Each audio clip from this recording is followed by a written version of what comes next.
दोस्तों, देव जब 3 साल का था तभी उसकी माँ की अचानक मौत हो गई थी।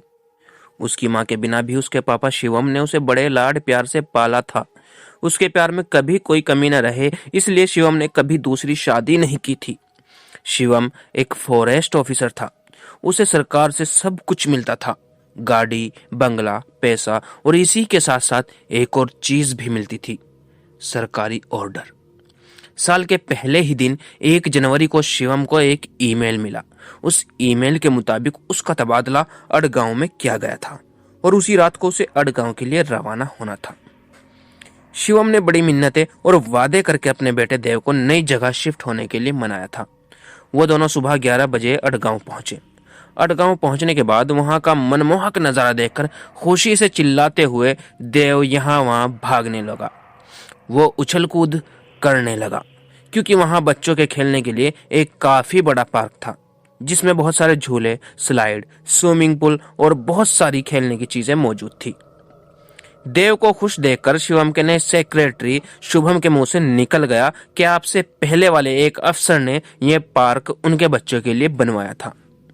उसकी इस बात पर बगल में खड़े दूसरे बड़े अफसर ने शुभम को चुप रहने का इशारा किया, लेकिन शुभम की बात सुनकर शिवम के मुंह से वो बात निकल गई जिसे वो अफसर बिल्कुल भी सुनना नहीं चाहता था। शिवम बोला, वैसे कहाँ तबादला हुआ है इस पार्क को बनाने वाले अफसर का? तभी अचानक देव का पैर फिसलकर देव स्विमिंग पूल में गिर पड़ा। उसे बचाने के लिए शिवम बिजली की रफ्तार से दौड़ा और बंदूक से निकली गोली की तरह पानी में कूद गया और उसने कुछ ही सेकंड्स में देव को पानी से बाहर निकाल लिया। उस वक्त दूसरा बड़ा अफसर इस बात का शुक्र मना रहा था कि शिवम ने अपने पूछे हुए सवाल का जवाब वापस नहीं मांगा। शिवम ने देव को बंगले में ले जाकर बेड पर लिटा दिया। कुछ समय आराम करने के बाद देव फिर से उछल कूद करने लगा। सेक्रेटरी ने शिवम को उसकी जिम्मेदारियां समझा दी। शिवम के अंडर में 200 एकड़ का जंगल आता था और उसका सरकारी बंगला भी उसी जंगल की सीमा पर बनाया हुआ था। शिवम ने गार्ड्स को बुलाया और जंगल का राउंड मारने के लिए गाड़ी निकालने का आदेश दिया। जाते जाते उसने सोचा कि क्यों ना देव को भी जंगल दिखाकर लाऊं। कोई जंगली जानवर दिख गया तो वो खुश हो जाएगा, इसलिए उसने देव को भी अपने साथ में ले लिया। गाड़ी में शिवम ने शुभम और वहां के एक पुराने गार्ड के चेहरे पर डर पहचान लिया था। फिर शिवम ने वो सवाल पूछ लिया जो कुछ समय पहले टल गया था। उसने पूछा, शुभम, वो पुराने अफसर का तबादला कहाँ हुआ है? ये तो तुमने बताया ही नहीं, और वो बड़े साहब उस बात को टाल क्यों रहे थे? शुभम ने जवाब दिया, कुछ ठीक से नहीं पता साहब, बस इतना पता है कि उनका तबादला बहुत दूर किया गया है। पर इस बात से शिवम को तसल्ली नहीं हुई थी। फिर शिवम के थोड़ा दबाव डालने पर सेक्रेटरी ने सब कुछ बताना शुरू कर दिया। उस पार्क बनाने वाले अफसर का नाम जय सिंह था। उसे तंत्र मंत्र सिद्धियों का काफी ज्ञान था। उसका कहना था कि तंत्र मंत्र सिद्धियों की शक्ति से इंसान अमर भी हो सकता है। उसके पास जादू टोने की किताबों का भंडार था जिन्हें वो रात भर पढ़ता था। इसी पागलपन में उसकी मौत एक रहस्यमय और खौफनाक तरीके से हुई, जिसमें उसके परिवार को भी दर्दनाक मौत मिली। जयसिंह ने सबसे पहले अपनी बेटी को पूल में डुबो कर मारा, फिर उसके बाद अपने 2 बेटों के कुल्हाड़ी से टुकड़े टुकड़े कर दिए, फिर अपनी पत्नी के ऊपर मिट्टी का तेल डालकर जला दिया और फिर अपने पूरे परिवार की बलि देने के बाद आखिर में खुद बंगले के सामने वाले पेड़ पर फांसी लगा ली। ये सब उसने आधी रात के वक्त किया था। एक गार्ड ने उसे ये सब करते हुए देख लिया था तो उसने उसे रोकने की कोशिश की, पर जयसिंह ने उसका भी पेट चीरकर उसकी अंतड़ियां बाहर निकाल दी थी। जब हम सुबह के समय वहां पहुंचे तो उसकी बेटी की लाश पूल में तैर रही थी। उसके नजदीक ही उसके बेटों के कटे हुए हाथ, पैर और सिर के टुकड़े पड़े हुए थे। उसकी पत्नी की जली हुई लाश वहीं आंगन में पड़ी थी और जयसिंह की लाश पेड़ पर झूल रही थी। बहुत ही डरावना नजारा था। उसके बाद सरकार के हुक्म से उसे उसके परिवार समेत जंगल के बीचों बीच तालाब के पास दफना दिया था। शिवम ने सवाल किया कि जब ये सब हुआ तो बंगले के बाकी नौकर चाकर क्या कर रहे थे? तो सेक्रेटरी शुभम बोला, उसने ये डरावना पागलपन पहले से ही प्लान किया हुआ था। उस रात उसने सभी नौकरों को कुछ पैसे देकर अगली सुबह 12 बजे तक की छुट्टी दे दी थी। पर सरकारी आदेश अनुसार 2 गार्ड बंगले पर रुके थे। एक को तो उसने भयंकर मौत दे दी थी, पर दूसरा ऐसा डरावना मंजर देखकर यहाँ से भाग तो गया था, मगर हमेशा के लिए पागल हो गया। हमने उसे जंगल के अंदर से पकड़ा था। अब वो सरकारी मेंटल हॉस्पिटल में है, वहां उसका इलाज चल रहा है। वो बार बार कहता है कि वो हर अमावस्या को आएगा और हर अमावस्या को एक बलि लेकर जाएगा। उस दिन से आज तक जो भी अमावस्या की रात उस बंगले में रुकता है, सुबह उसकी लाश पेड़ पर टंगी मिलती है। अब हर अमावस्या की रात यहाँ किसी को भी रुकने नहीं दिया जाता है। गांव के पंडित जी बताते हैं कि जय सिंह की आत्मा यहाँ रुकने वाले के शरीर में प्रवेश करके उसे आत्महत्या के लिए मजबूर करती है। इसलिए लोग यहाँ आत्महत्या करके मर जाते हैं। उसे हर वक्त अपने काम के लिए एक शरीर चाहिए और आज भी जय सिंह की खौफनाक आत्मा जंगलों में भटकती है। न जाने भगवान उसे कब मुक्ति देगा। पूरी कहानी सुनाने के बाद शुभम बोला, सर कल अमावस्या है, आप भी बंगला छोड़कर गांव में रुकिएगा। शिवम ने कहा, शुभम किसी को तो इस परेशानी का हल निकालना ही होगा। ऐसे कब तक वो शैतान मासूमों की जान लेता रहेगा, और चुनौतियों से तो मैं आज तक नहीं भागा। इतना बोलकर शिवम खामोश हो गया। शिवम को अपनी नहीं पर देव की चिंता सताने लगी थी। उसने मन ही मन तय किया कि देव को कुछ दिनों के लिए उसके मामा के घर भेज देना ठीक रहेगा। शाम होते होते गाड़ी बंगले में पहुंची।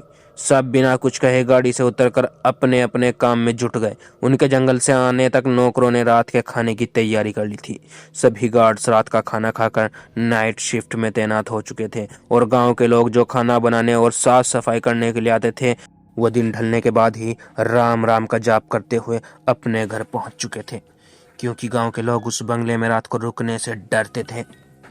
शिवम ने रात के खाने के बाद देव को सुला दिया और खुद भी लेटे लेटे सोचने लगा कि देव के मामा वीरेंद्र से फोन करके मदद मांग ही लूं। वो बगीचे में जाकर एक बेंच पर बैठा और सिगार सुलगाने लगा।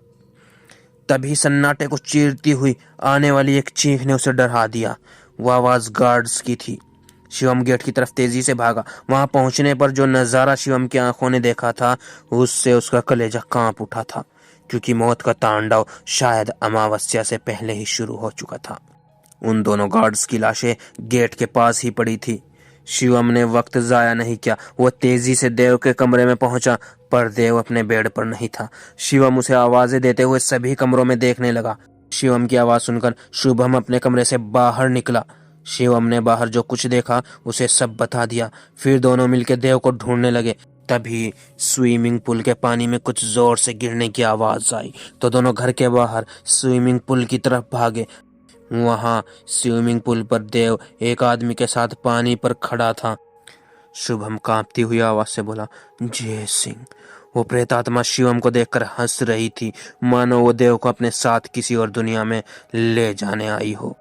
घबराहट से शिवम की सांसें फूल रही थी। उसी वक्त वो जोर जोर से चिल्लाया और उठ के अपने बेड पर बैठ गया, क्योंकि वो सिर्फ एक बुरा सपना था और देव उसकी बगल में अपने टेडी बियर से लिपट कर सो रहा था। उसके बाद शिवम ने वीरेंद्र को फोन करके कुछ देर बात की। फोन रखने से पहले वीरेंद्र सिर्फ इतना ही बोला कि मैं समय पर पहुंच जाऊंगा, क्योंकि दूसरे ही दिन अमावस्या थी। शिवम देव के साथ हनुमान जी के मंदिर में माथा टेक आया और वहां के पंडित से पहचान भी कर ली। शिवम ने एक रात के लिए पंडित जी के पास शिवम को रहने की मंजूरी ले ली और सुबह होते ही अपने कामों में लग गया। शाम होते ही सभी गांव के नौकर डरते हुए अपने अपने घर जा चुके थे।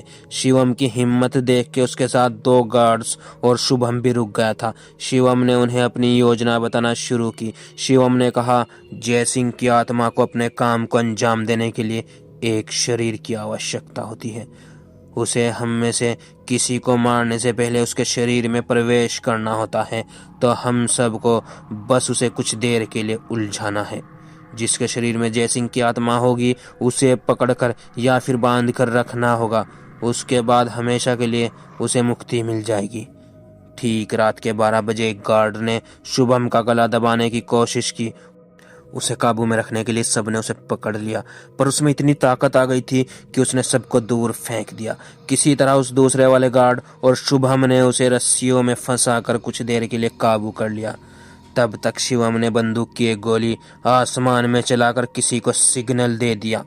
और कुछ ही मिनटों में रस्सियों में बंधा हुआ वो गार्ड ऐसी हरकतें करने लगा जैसे किसी ने उसमें आग लगा दी हो। उस वक्त जंगल के बीचों बीच गांव के पंडितों और वीरेंद्र जयसिंह को उसकी कब्र में ही जला रहे थे और कुछ ही देर बाद वो गार्ड नॉर्मल हो गया। बाद में शिवम ने सबको समझाया कि काले जादू की किताब में एक क्रिया है जिसकी वजह से जयसिंह कब्र में रहते हुए भी जिंदा था। यहाँ उसकी आत्मा सिर्फ अपनी भूख मिटाने आती थी जो किसी मासूम की जान लेकर ही मिटती थी। और उस किताब के अनुसार अगर मरने के बाद भी जयसिंह 100 इंसानों की बलि पूरी कर लेता तो वो फिर से जिंदा होकर हमेशा के लिए अमर हो जाता। इसलिए ये माया जाल मैंने उसके लिए रचा था ताकि वो कब्र छोड़कर यहाँ आए और वहाँ हमारे लोग उसकी लाश को कब्र में ही जला दें। शुभम ने पूछा कि आपको ये सब कैसे पता चला? तो शिवम ने जवाब दिया, तुमने ही बताया था कि जय सिंह के पास जादू टोने की किताबों का भंडार है। वो भंडार मुझे रात को तय खाने में मिला। उसमें एक काले जादू से अमर होने की किताब भी थी और उस पर नाम लिखा था जय सिंह। दोस्तों, अगर आपको ये कहानी पसंद आई है तो वीडियो को लाइक कीजिए और चैनल को सब्सक्राइब कीजिए और आने वाली ही ऐसी ही भयानक और खौफनाक कहानियों की नोटिफिकेशन सबसे पहले आपको मिले उसके लिए बेल आइकन को दबा दीजिए।